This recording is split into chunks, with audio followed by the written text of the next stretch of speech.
It's time to jump onto the second Sengoku Basara game, and unlike the first one, this game stayed in Japan. By the way, this is the original cover, but I have no idea what this cover is about with Date Masamune in it. I've also seen the same cover but with Sanada Yukimura instead, so I don't know. But whatever, let's jump in. If you've played the first game, then you know what to expect in the second one. You choose a character which is based on the real-life warriors from the Sengoku period and start slashing down hundreds upon hundreds of enemies. That's the nature of Musou games, so if you don't like that, play something else. Since the nature of this Musou is the same, and I've already covered the first game, I don't need to go too deep into this, so let's tackle the differences and improvements here. Obviously you have a brand new opening with the new character Maeda Keiji in the center of it. But what I said in the first game about Date Masamune still is true. Just go back to that video to see what I'm talking about. But while the first game had the legendary TM Revolution singing, in this one he is nowhere. Instead we have High and Mighty Color. Yeah, that's the group's name. I mean, I like it, but there are a few problems with this. I've played most Sengoku Basara titles and TM Revolution sang for all of them outside of this second one, and thus it feels rather odd to not have him around. Also, I don't think that High and Mighty Color really fit in the franchise, especially not when they are doing the opening. I'm not saying that the group is bad or anything, far from it. They just don't fit the franchise as well as TM Revolution does. Moving on, the menus would be obviously redesigned and stuff like that, but unlike the first one, there is more to do. The first game did have a story mode infused in the unification mode, but here they separated the two, which makes both modes a bit more focused, especially the story. During the story, each character has 5 to 6 stages each, but those are mainly relevant to each character's events and similarities to the actual real-life events during the Sengoku period. The unification mode is just you fighting various stages with the goal to unify Japan, but not with any story-relevant scenes. Personally, I think that was a good decision from Capcom to divide the two modes. And, as we know, good decisions are a rare thing to see from Capcom these days, but that's a different story.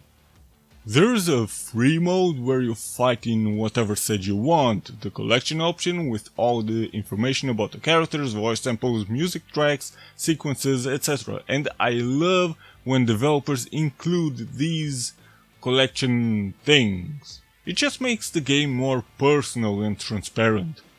This option just has a few of the typical settings. Now the characters.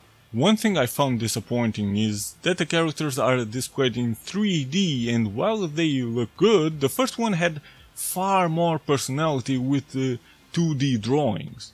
It looked way cooler, but well. The characters that appeared in the first game will reappear again. You know, like Date Masamune, Sanada Yukimura, Oda Nobunaga, etc. But there are new characters in here, and many of those are unlocks. The new ones are Maeda Toshimasu, better known as Maeda Keiji, and yes, he is the nephew of Maeda Toshie and Matsu. Not only in the game, but he was also their nephew in real life. Toyotomi Hideyoshi, who is the second great unifier after Oda Nobunaga. Takenaka Hanbei, who works under Toyotomi. Chosokabe Motochika, Mori Motonari, no relation to Mori Ranmaru. And Miyamoto Musashi. Just beat the story with every character and you will unlock everybody outside of Miyamoto Musashi. To unlock him, you have to unlock the extreme difficulty first. You just need to beat the story or unification in the hard difficulty to unlock it, and then beat extreme in unification. Outside of the characters themselves, you have more items to unlock, more weapons, even more costumes as well, more achievements. The achievements are just collectibles, but the rest is not. The items, weapons and even most costumes have effects, so just try to collect them all.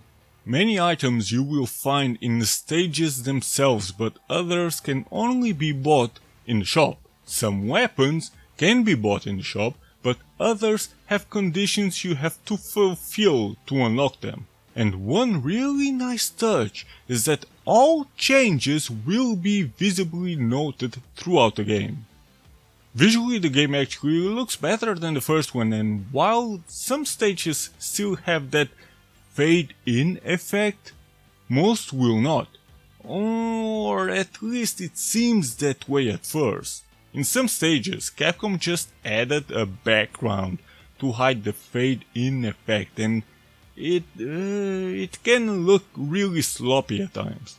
But before the video gets too long and I go on and on and on and on and on and on and on and on, okay, that's enough about Sengoku Basara 2 only, there are two more games to cover here.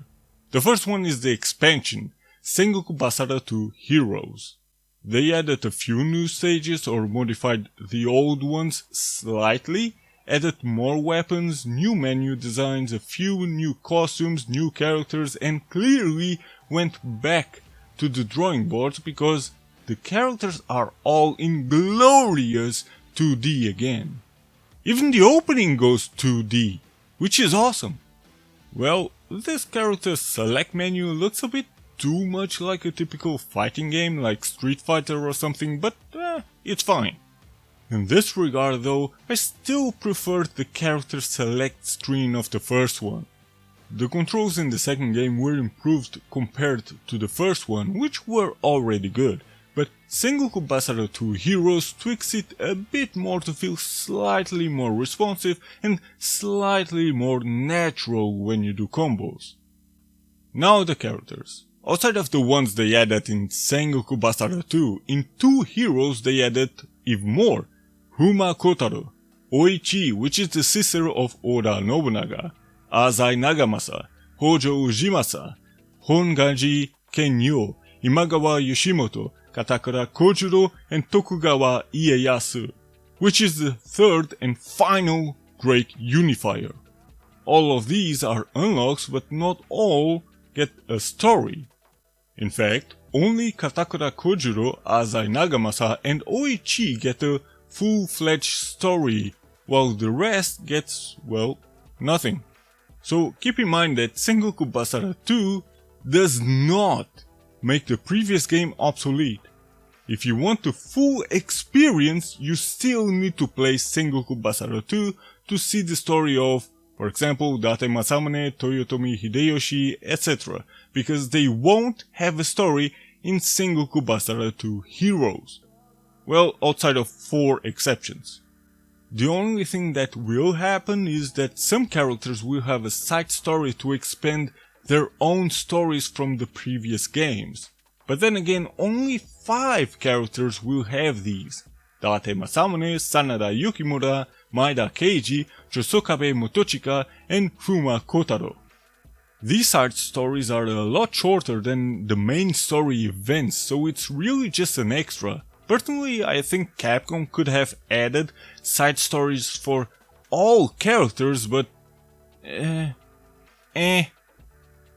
The rest of the characters like Nohime, Oda Nobunaga, Mori Motonari, Tokugawa Ieyasu, Hojo Ujimasa, etc. will only be relevant for the typical unification, free, versus and Daibutokai modes. So really, there is no story nor side stories for these characters, which is quite a shame.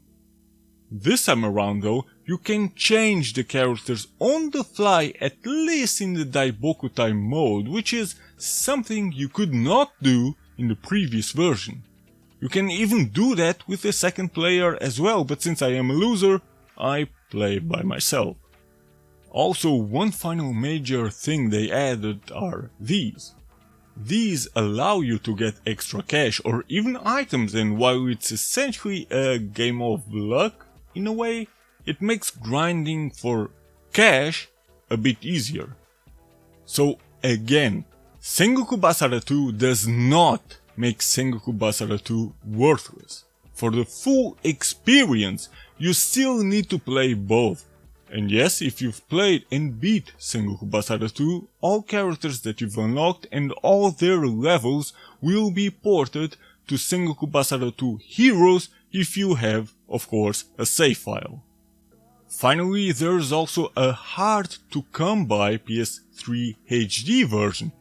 Well, unless you live in Japan. This version includes the first 3 Sengoku Basara games in HD and with added trophies. If you care about that. And yes, all 3 are on the disc and no downloads. Outside of the visuals, they really didn't add much to the 3 original games outside of maybe 2 things. But not even a widescreen in Sengoku Basara 1 and 2? Weird.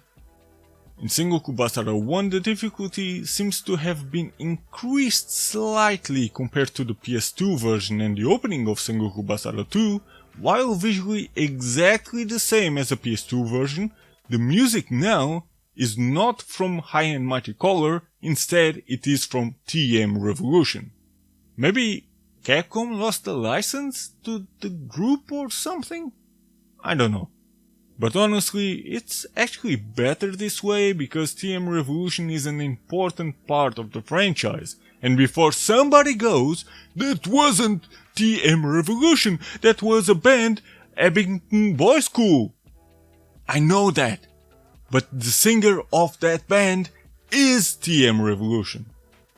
They also added 2 options in this HD collection outside of this opening, which is mostly a mash of the first 3 openings. One option is this one, with all the characters introduced and their stories up to this point, including the ones from the 3rd game because this collection was released after these 2. Another change is this. This lets you have an easier time grinding by simply increasing the levels of all characters to max. Well, outside of the first game, and some other stuff. You can unlock this or grind away from 0. The choice is yours. There is also a version of this HD collection that added Sengoku Basara 3 Utage, but I don't have that one, especially because I already have it separately. And well, it's hard to come by. So is this HD collection worth it though? Let me put it this way. This collection is only for those that are fans and want to play the first 3 games in HD and with trophies added. Maybe even in a fewer discs or don't own the PS2 versions. Unless you need to have every Sengoku Basara game ever. Like I do, almost. Outside of that though, probably not, because once you've played Sengoku Basara 3, you might have a hard time going back to the previous games. Main reason being that the controls don't feel as fluent.